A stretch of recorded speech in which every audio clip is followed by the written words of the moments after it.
My brother-in-law leaned across the table and whispered, "We need to talk. Privately. Tonight." I looked up from my plate, fork frozen halfway to my mouth. Daniel's expression was unreadable. Across from us, my sister Lauren had this smug little smile, the kind she always wore when she knew something I didn't. My stomach dropped. 3 months ago, I lost my job. 3 months ago, Lauren looked me dead in the eye and said, "Some people just aren't meant for success." Now her husband wanted a private conversation, and I was sure she'd sent him to deliver another blow. Maybe lecture me about finally getting my life together. I nodded, dreading whatever intervention was coming.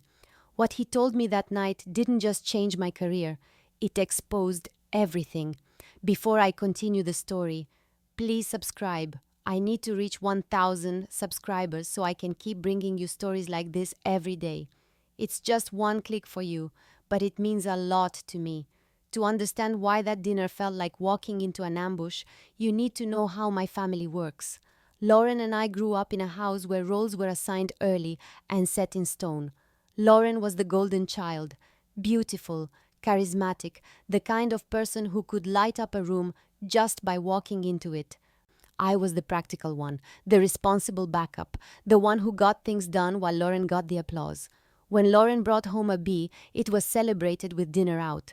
When I brought home straight A's, it was expected, barely acknowledged with a nod over the newspaper. Lauren got into a decent college with average grades, and our parents threw her a party, told everyone their daughter was going places. I got a full academic scholarship to a better school, and Mom said, "Well, of course you did. You always were good at studying." That's just how it was. Then Lauren met Daniel at some networking event back when he was building his first startup. He was smart, ambitious, already successful at 28. When they got engaged, you'd think Lauren had personally won an Olympic gold medal. Our parents could not shut up about it. Their daughter married to an entrepreneur. My own accomplishments, promotions, projects, the condo I'd bought on my own, barely registered. At Lauren's wedding, Dad gave this toast about how proud he was that she'd chosen so well, like marrying a successful man was her greatest achievement. I smiled through it, like I always did. That's what the practical one does. You smile, you stay quiet, you don't rock the boat, because family is supposed to be there for you, right? That's what I kept telling myself anyway. I built my career the hard way. No family connections, no mentors handing me opportunities, just grinding it out day after day in marketing and business development. I started at the bottom, cold calling clients, building spreadsheets at midnight, learning everything I could about market analysis and strategic planning. Every step up that ladder I earned. No one gave me anything, and honestly, I was good at it, really good. I had this knack for seeing opportunities other people missed, for building relationships with clients that turned into long-term contracts. That's actually how I met Marcus. He was working in tech for one of my client companies, and we kept ending up in the same meetings. He noticed me before I noticed him, he says, because I was the only person in the room who actually listened instead of just waiting to talk. Marcus got it. He came from a family like mine, where he was the overlooked middle child, while his younger brother got all the attention for being creative and free-spirited. We understood each other in a way that felt rare. By the time Daniel came into the picture as Lauren's boyfriend, I'd been at my company for 5 years. 5 years of consistently exceeding my targets, bringing in major accounts, mentoring junior staff. I should have been promoted 3 times over, but it kept going to other people, people who played golf with the executives, who laughed at the right jokes in meetings, who knew how to work a room at company events. I wasn't bad at my job. I was bad at politics. I didn't schmooze. I didn't network at the bar, after conferences. I just did excellent work and naively believed that would be enough. Marcus would get frustrated on my behalf. "They're idiots for not promoting you," he'd say. But I'd shrug it off. At least I had a steady job, good benefits, decent pay. At least I wasn't struggling. That was supposed to be enough, right? I didn't need to be the golden child at work, too. I just needed to be stable, reliable, fine, the practical one, even in my career. I didn't know then that fine was about to fall apart completely. The company announced restructuring on a Tuesday morning. We all got called into a conference room, and I remember thinking maybe they were finally announcing those promotions. Instead, the VP of operations stood there with HR and explained that the entire marketing and business development department was being consolidated with another division. Consolidated. That's corporate speak for eliminated. My entire team, gone. They gave us 2 weeks severance and access to an outplacement service like that was supposed to make it better. I sat there numb while my manager apologized. Said it wasn't about performance, that these were difficult decisions driven by the merger with a larger firm. It wasn't personal, just business, bad luck, wrong place, wrong time. I cleaned out my desk that afternoon, putting 5 years of work into a cardboard box. Photos with my team, the award I'd won for top performer 2 years running, a coffee mug that said marketing genius that Marcus had given me as a joke. Walking out of that building felt surreal, like I was watching someone else's life fall apart. But I tried to stay positive.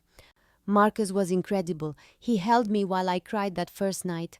Then the next morning he sat down with me at the kitchen table and said, "Okay, you're talented. You're experienced. Someone will see that. Let's make a plan." We updated my resume, made it shine with all my accomplishments and metrics. I reached out to former colleagues, joined professional groups, started applying to positions. I told myself this was just a detour, maybe even an opportunity. Maybe I'd find something better. Somewhere that actually valued what I brought to the table. Marcus kept saying it. "You're going to bounce back from this. Someone's going to be lucky to have you." I believed him. I believed this was temporary, that my skills and track record would speak for themselves. I had no idea that the real blow was still coming, and it wouldn't come from some faceless corporation. It would come from my own family, wearing my sister's face and wrapped up in words that would cut deeper than any layoff notice ever could. 2 weeks after the layoff, my parents invited us for Sunday dinner. I was sitting on the couch staring at my laptop, refreshing my email for the 100th time that day, when Marcus saw the text from my mom. "You should go," he said. "Your family should support you through this." I almost laughed. Support wasn't exactly our family's strong suit, but Marcus came from a healthier place and still believed families rallied around each other during hard times. So I agreed, and we drove over to my parents' house that Sunday. Me already regretting it before we even pulled into the driveway. Lauren and Daniel were already there, of course. Lauren was in the kitchen with Mom, and I could hear her laughing about something, that bright, performative laugh she used when she wanted everyone to pay attention. We sat down for dinner, and I was hoping maybe we could just get through the meal without anyone bringing up my unemployment. That hope lasted exactly 12 minutes. Lauren set down her wine glass and said, loud enough for the entire table to hear, "So, any job prospects yet?" It wasn't the question itself. It was the tone, not concerned, not supportive, performative, like she was asking for the benefit of an audience, already knowing the answer would be disappointing. I forced a smile and said I was still looking, had some good leads, staying optimistic. Lauren nodded slowly, then exchanged this look with our mother. You know the look, the one that says everything without saying anything. Mom's lips pressed together in that way that meant she was disappointed, but trying not to show it. Dad suddenly became very interested in his pot roast. The air in that dining room shifted, got heavier, and I felt Marcus tense beside me.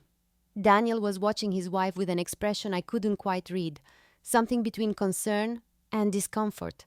I should have left right then, made an excuse, grabbed Marcus, walked out. But the practical one doesn't make scenes. The practical one sits there and takes it and waits for whatever's coming next. Dinner ended, and I thought I'd escaped the worst of it.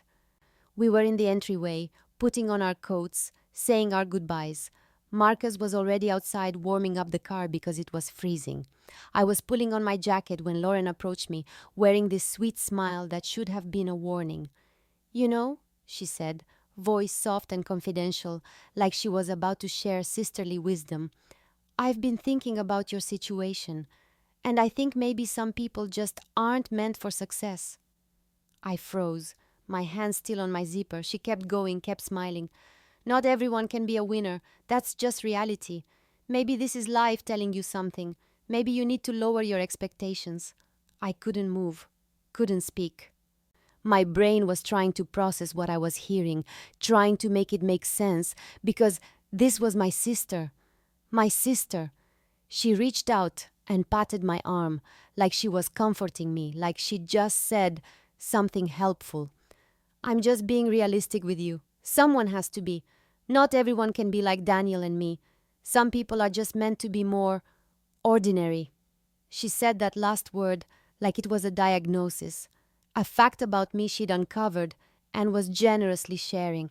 Then she turned and walked back toward the living room where Mom was clearing dishes, leaving me standing there in the hallway with my coat half on and my mouth open.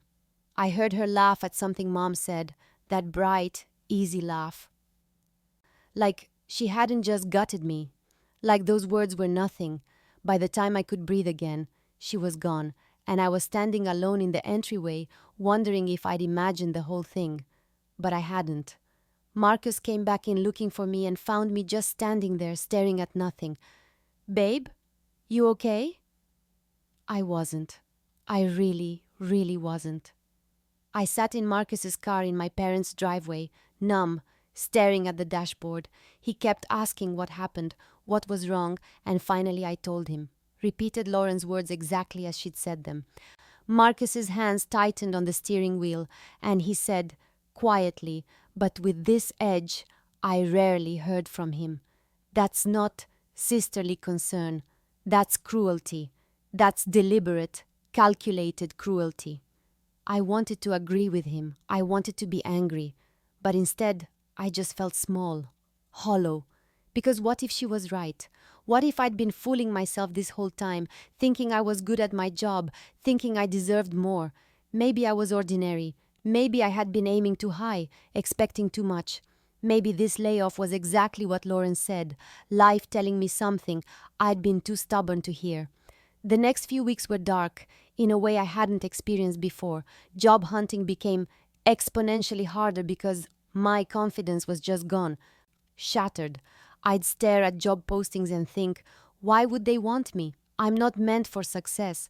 I'd get rejection emails, and instead of thinking their loss or wrong fit, I'd think, see, Lauren was right. Every closed door felt like confirmation. Every "we've decided to move forward with other candidates" felt personal. Marcus would find me at 2 in the morning scrolling through LinkedIn, comparing myself to people who'd been promoted while I'd been stuck, and he'd close the laptop gently. "She's wrong," he'd say. "This is what toxic families do. They get in your head. They make you doubt yourself so they can feel superior." But I couldn't shake it. Lauren's words had burrowed under my skin, wrapped around every insecure thought I'd ever had about myself. Not meant for success, lower your expectations, ordinary. I started applying for jobs below my experience level. Started telling Marcus maybe I should just take anything, maybe retail or administrative work, something where I wouldn't have expectations to fail. He looked at me like I was a stranger. "What happened to you? This isn't you talking. This is her." But I didn't know anymore where Lauren's voice ended and my own thoughts began. During this period, Daniel started acting strange. There was another family gathering, some birthday or anniversary. I don't even remember whose. I was there because Marcus insisted I couldn't hide forever, even though I wanted to. Lauren was holding court as usual, talking about some charity event she was planning, and at one point she turned to me and said, "Oh, you should come, although I guess you have plenty of free time now." "Don't you?" Said it with this laugh, like it was a joke we were all in on. Everyone else laughed too, except Marcus and Daniel. I saw Daniel watching Lauren with this expression I'd never seen on his face before, something between confusion and discomfort. Later, I was in the bathroom when I came out and saw Daniel and Marcus talking in the hallway, heads close together, voices low. They talked for a long time, maybe 20 minutes, and when Marcus came back, he looked thoughtful. On the drive home, I asked what that was about. Marcus was quiet for a moment, then said, Daniel asked a lot of questions about your career, specific questions about your skills, your experience, what exactly you did at your old job, what your targets were, how you performed. I felt my stomach sink. Of course, Daniel was gathering intel, probably so Lauren could have more ammunition, more specific ways to point out my failures. Or maybe he was trying to figure out what was wrong with me, why I couldn't get hired. Marcus saw my face and added, he seemed genuinely interested, like he was impressed, actually. But I didn't believe that. Why would Daniel be impressed? He barely knew me beyond family dinners where I was the quiet one, the forgettable one. I assumed he was just being polite, or worse, doing research for Lauren. Maybe they talked about me at home, analyzed my failures together. The thought made me sick. I didn't know then that Daniel had been watching more than just that one dinner. I didn't know he'd been paying attention for a while, noticing things, adding them up. I had no idea that conversation with Marcus was the beginning of something that would change everything. As the weeks passed, Lauren's behavior didn't just continue, it escalated. It was like she'd gotten a taste of something and wanted more. She'd call our mother specifically when she knew I was visiting, and Mom would put her on speaker so we could all hear about Daniel's latest business success, the new car he'd bought her, their upcoming vacation to the Maldives. Lauren's voice would get higher, more animated, making sure every word landed. "We're just so blessed," she'd say, and I'd sit there on Mom's couch wondering what I'd done to deserve this. Then she started a family group chat, just the four of us, parents, Lauren, and me. She'd post photos constantly. Her and Daniel at fancy restaurants, her new designer handbag, their remodeled kitchen, each photo captioned with things like, living our best life, and so grateful for everything we have. Mom and Dad would flood the chat with heart emojis and congratulations. I stopped opening the notifications after a while, but they kept coming. 3, 4, 5 times a day. A constant stream of look what I have that you don't. The worst part was how she'd frame it all as inspiration, like she was trying to motivate me. Once, she sent a link directly to me, separate from the group chat, an article about how to cope with career failure and rebuild your life. The message with it said, "Thought this might help." That heart emoji, like she cared, like she wasn't actively twisting the knife. I showed Marcus and he actually threw his phone across the room. "She's torturing you. This is psychological torture." But what could I do? Block my sister? That would make me the problem. The one who couldn't handle family, who was being dramatic. So I just stopped responding, let the messages pile up, watched Lauren document her perfect life while mine fell apart. And the thing is, I don't think she even enjoyed her life that much. I think she just enjoyed that hers was better than mine. That's what made it so dark. My failure wasn't collateral damage. It was the point. It was what made her success feel real. 6 weeks after the layoff, my phone buzzed with a text from Daniel. That alone was unusual. Daniel never texted me directly. Any communication went through Lauren or happened in family group settings where there were witnesses, like our relationship only existed in public. But there it was, his name on my screen. "Can you and Marcus come to dinner at our house Friday? Just the four of us." I stared at it for a long moment, trying to decode what this meant. Marcus read it over my shoulder and said, "Maybe he wants to help you network? Maybe he knows someone hiring?" Marcus was always looking for the optimistic angle, bless him. But I knew better. This felt like a setup, an intervention. Lauren had probably convinced Daniel to sit us down and have a serious talk about my future, about lowering my expectations, about accepting reality. Maybe they'd offer me some low-level position at Daniel's company out of pity, filing or data entry, something to get me off their conscience. I texted back that we'd be there, because what else could I say? No felt like admitting I was scared, like proving I couldn't handle adult conversations.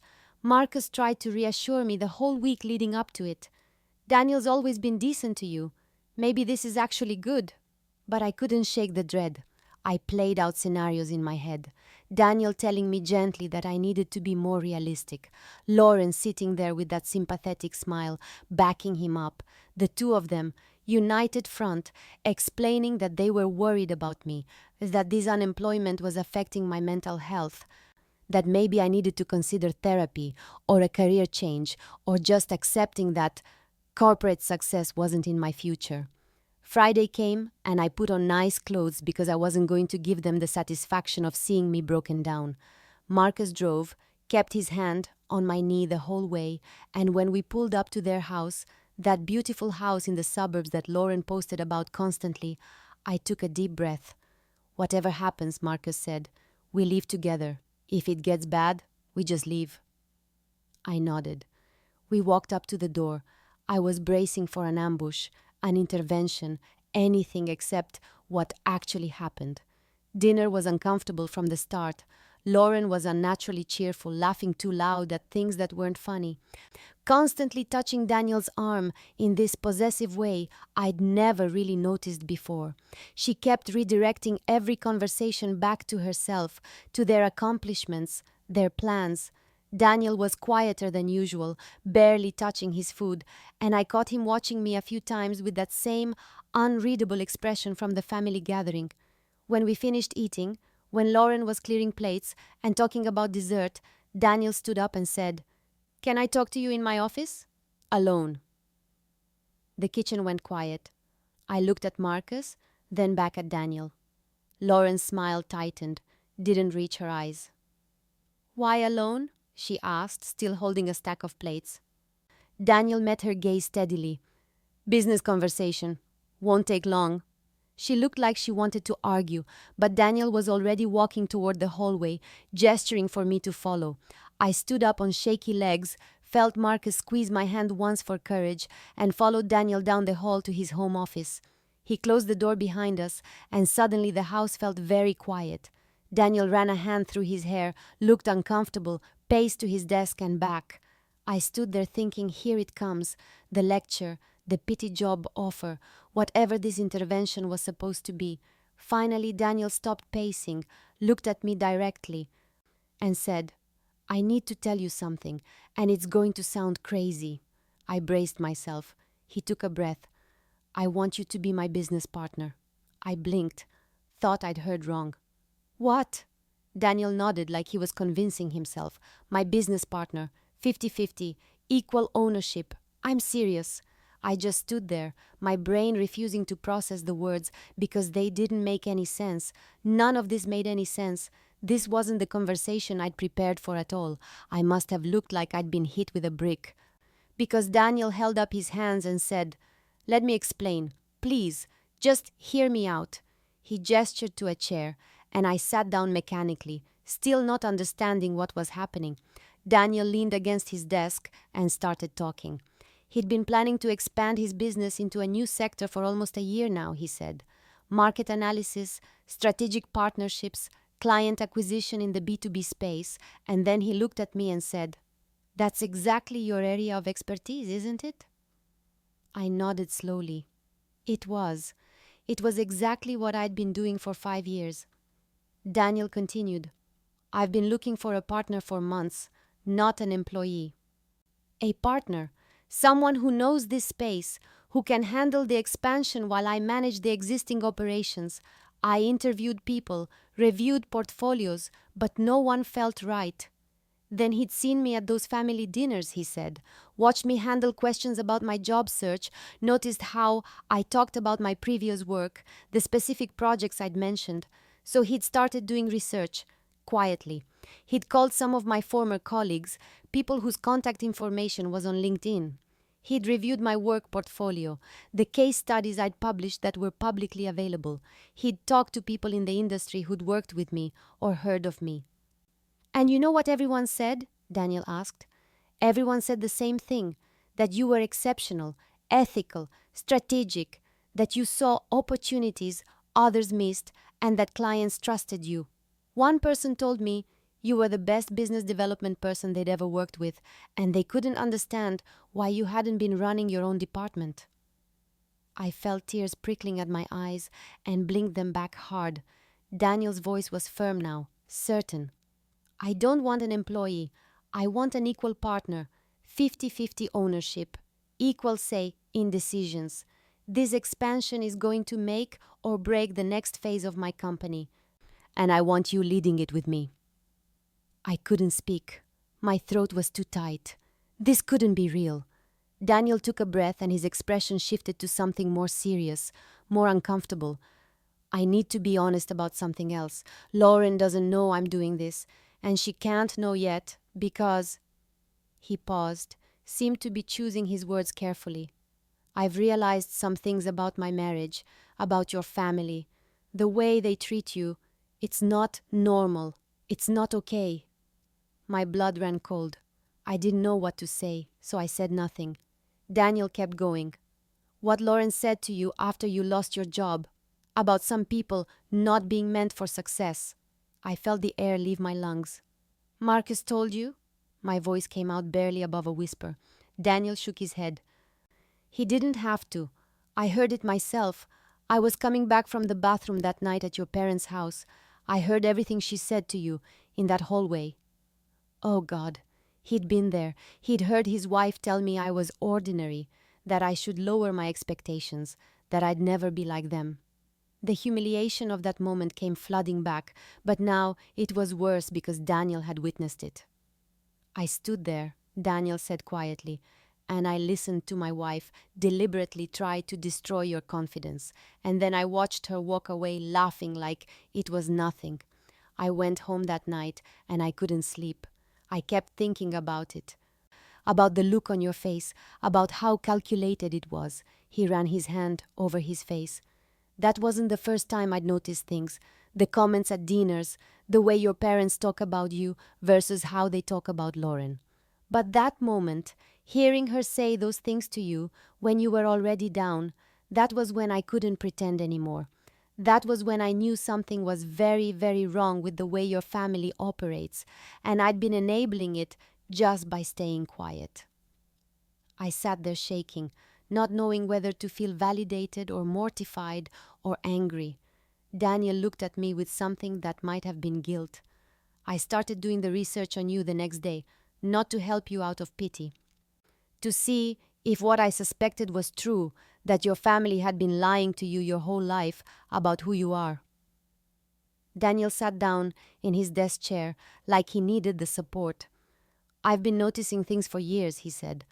At first I thought it was just normal sibling rivalry, Lauren being competitive, you being reserved, but then I started paying closer attention. Every time you shared good news, it got minimized. You bought a condo and your dad said something like, well, the market's good right now. You got promoted and your mom changed the subject to Lauren's vacation. And Lauren, she'd always find a way to one-up you, or if she couldn't, she'd diminish it. He looked uncomfortable, ashamed even.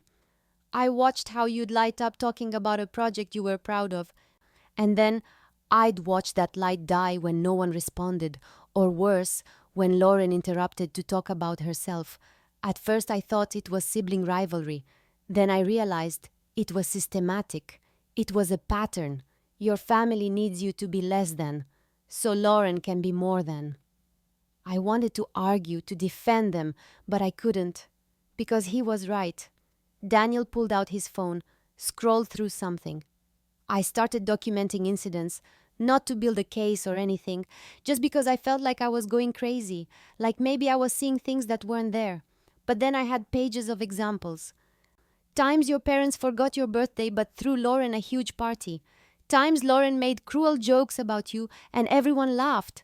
The way she talks about you when you're not around, like you're this burden she has to manage. He looked up at me. That comment after your job loss, that was my breaking point. I went home and I started therapy.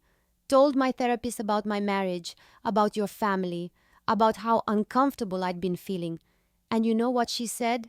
She said I'd been enabling abuse, that by staying quiet, by not calling it out, I was complicit. His voice cracked slightly. She was right.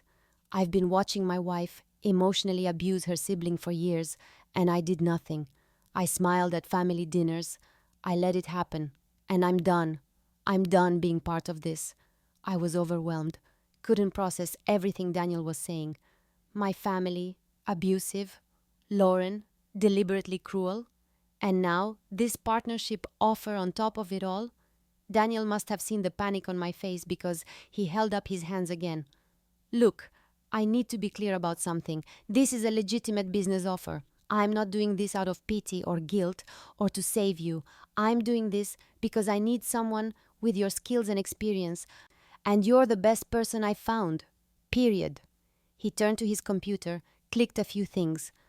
I've drafted a partnership agreement. I'm going to email it to you tonight. I want you to have a lawyer review it. A real lawyer, someone who works for you, not me. Have them go through every line. This isn't charity. I need your expertise, and I'm offering fair terms, genuinely fair terms, because I need you to take this seriously and commit fully. I nodded, still unable to form words. Daniel's expression softened. But I'm telling you the full context, everything about your family and what I've seen, because you deserve to know where I stand. You deserve to understand that this offer isn't coming from someone who sees you the way they see you. I see what you actually are, what you've always been. He stood up, walked to the door, but didn't open it yet. I need an answer in a week. That's enough time to review the agreement, think about it, talk to Marcus. I know this is a lot. I know it's complicated because of Lauren, because of everything, but I'm asking you to consider this as a pure business decision. Can you do that? I managed to say yes, though my voice didn't sound like my own. When we walked back out to the living room, Lauren was on the couch scrolling through her phone. Marcus was standing by the window looking tense. Lauren looked up with forced brightness. "Everything okay?" Daniel just said. "Fine, business stuff." We left quickly after that, Marcus and me barely saying goodbye. I was shaking so hard Marcus had to help me with my seatbelt. We sat in their driveway for a moment, engine running, heat blasting. Marcus turned to me. "What happened in there?" I told him everything.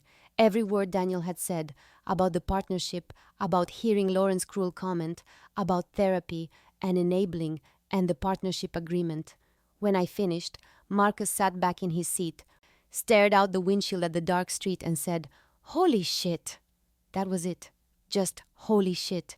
Because really, what else was there to say? The email from Daniel came through that night, and I spent the entire weekend staring at it. Marcus called a lawyer he knew from work, someone who specialized in business partnerships and contracts, and got me an emergency appointment for Saturday morning. I brought my laptop, printed out the agreement, and sat in his office while a woman named Janet went through it line by line. She asked questions, made notes, pulled up Daniel's company financials, which were apparently publicly available since he had some corporate investors. After 2 hours, she sat back and looked at me. "This is legitimate," she said. "More than legitimate. This is incredibly generous." She walked me through it.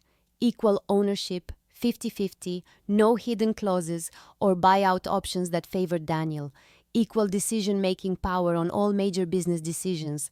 A competitive salary that was actually higher than what I'd been making at my old job, plus profit sharing that could potentially double that within 2 years if the expansion went as projected. The business plan was solid, she said. Conservative projections, realistic timelines, existing client base that provided stability. Daniel's company had strong financials, consistent growth, minimal debt. "Whatever your relationship with this man is," Janet said, looking at me over her reading glasses, "this is the opportunity of a lifetime. If I had a client coming to me with this offer, I'd tell them to sign immediately." But I sat there terrified, because this wasn't just a business decision. This was my sister's husband. This was my family. What would happen if I said yes? Lauren would lose her mind. My parents would take her side. They'd say I was trying to steal Daniel or break up the marriage, or that I was taking advantage of his kindness. They'd make me the villain in this story, the jealous sister who couldn't handle Lauren's success, so she had to insert herself into Lauren's marriage. And maybe they'd be right. Maybe accepting this was selfish.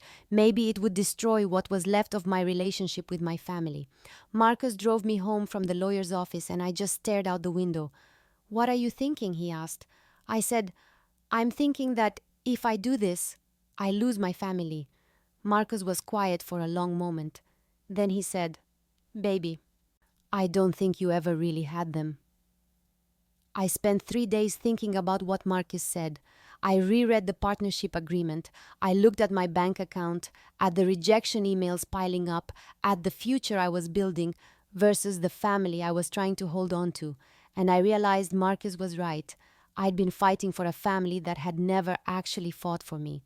On Tuesday, I called Daniel. My hands were shaking when I said, "I accept. I want to be your partner." There was a pause. Then Daniel said, "Good. This is going to be good." His voice was steady. "Certain." Then he added, "I'm telling Lauren tonight. I wanted you to know first, so you're prepared. It's going to get ugly." I said I understood, but I didn't. Not really. That evening, around 8 o'clock, my phone started exploding. Missed call from Lauren. Missed call from Mom. Missed call from Dad. Missed call from Lauren again. Text from Lauren. "How could you?" Text from Mom. "Call me right now."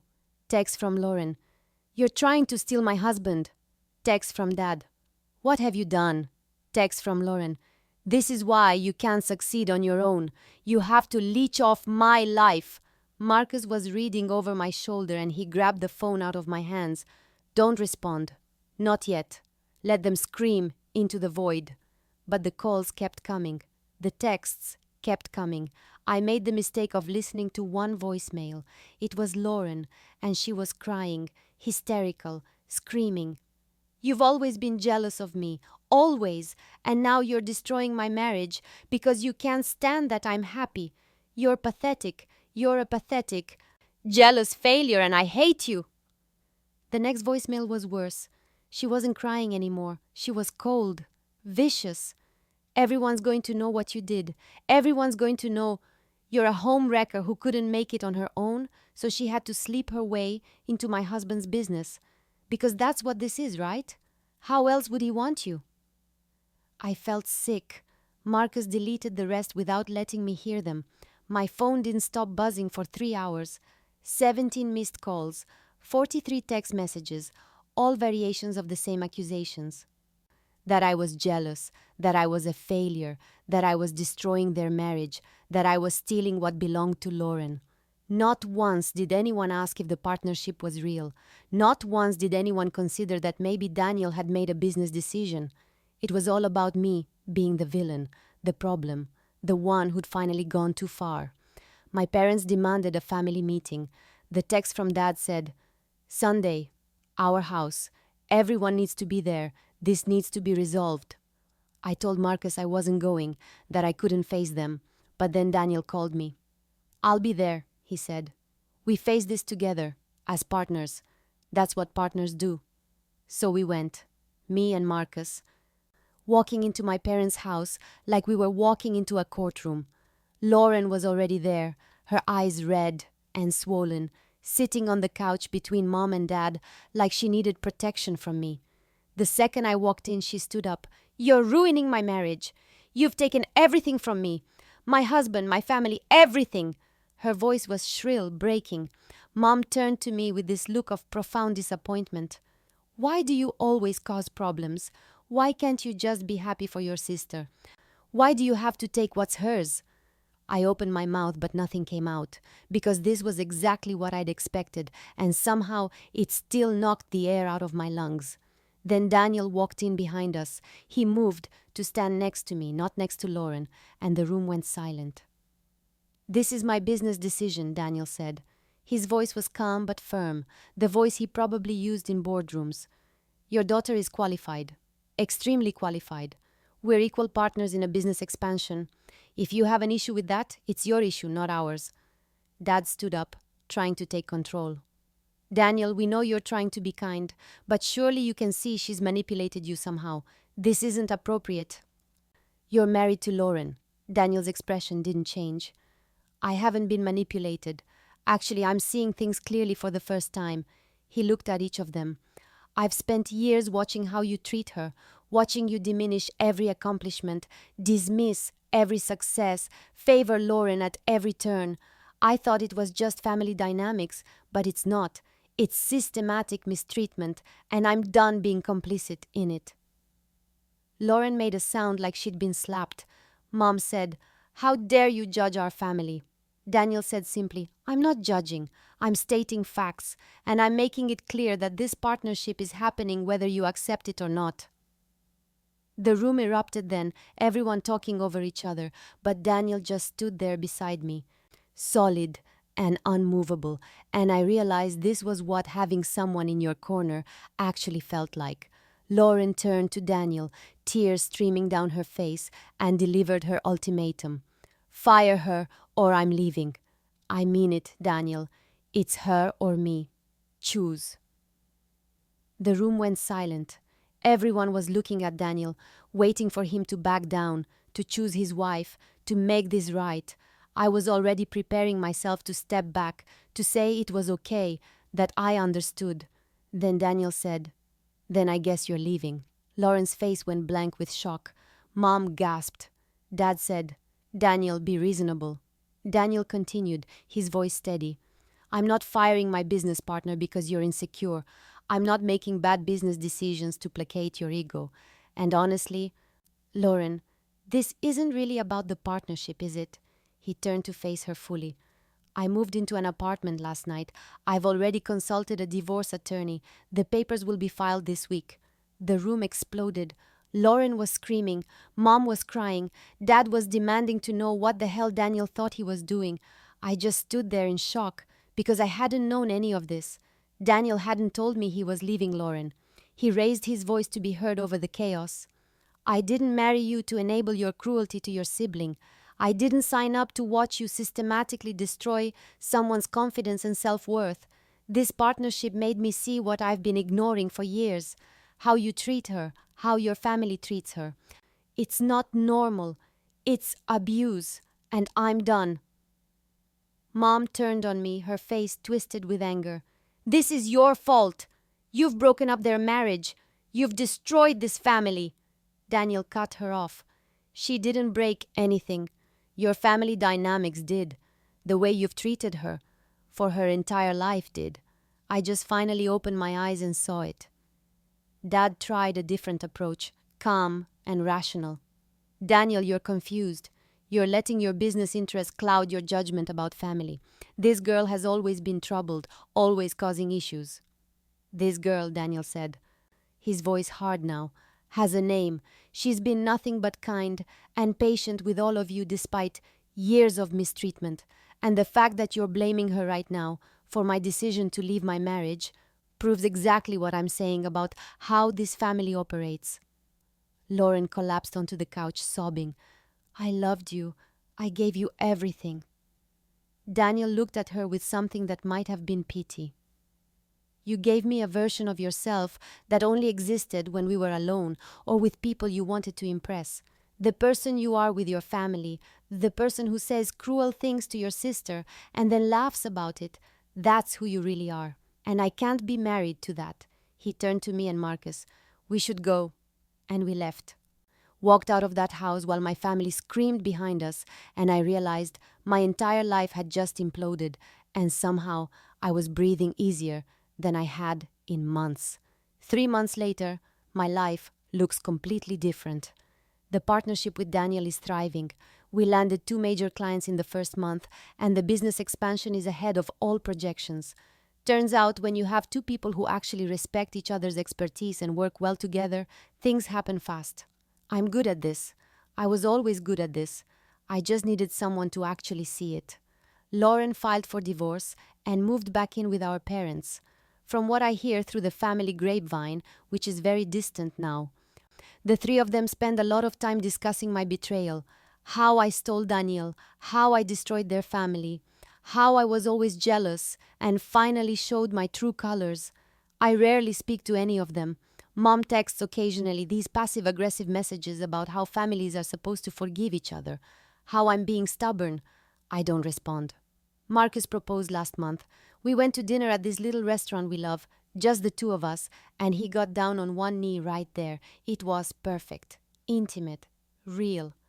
Not a performance for 100 people like Lauren's wedding was, where she made sure everyone saw her perfect dress and perfect venue and perfect life. Just us, celebrating us. Daniel's become a genuine friend. We have lunch once a week to discuss business, and half the time we end up just talking about life, therapy, growth. He's dating someone new, someone kind, who doesn't need other people to fail so she can feel successful. At a recent business dinner with potential clients, someone asked how we became partners. Daniel smiled and said, "I hired the most qualified person I knew. Simple as that. Not the whole story, but the truth that mattered." I've realized something these past few months. Success isn't about being meant for it, like Lauren said. It's not some predetermined destiny where some people are winners and some are just ordinary. Success is about finding people who actually see your worth, who don't need you to be small so they can feel big. Lauren was right about one thing though. Not everyone is meant for success, but it's not the people you'd expect. It's the people who need others to fail, the people who mistake cruelty for strength, the people who can't celebrate anyone but themselves. Those are the ones who'll never really make it, no matter how much they pretend. So, did I go too far accepting that partnership or not far enough?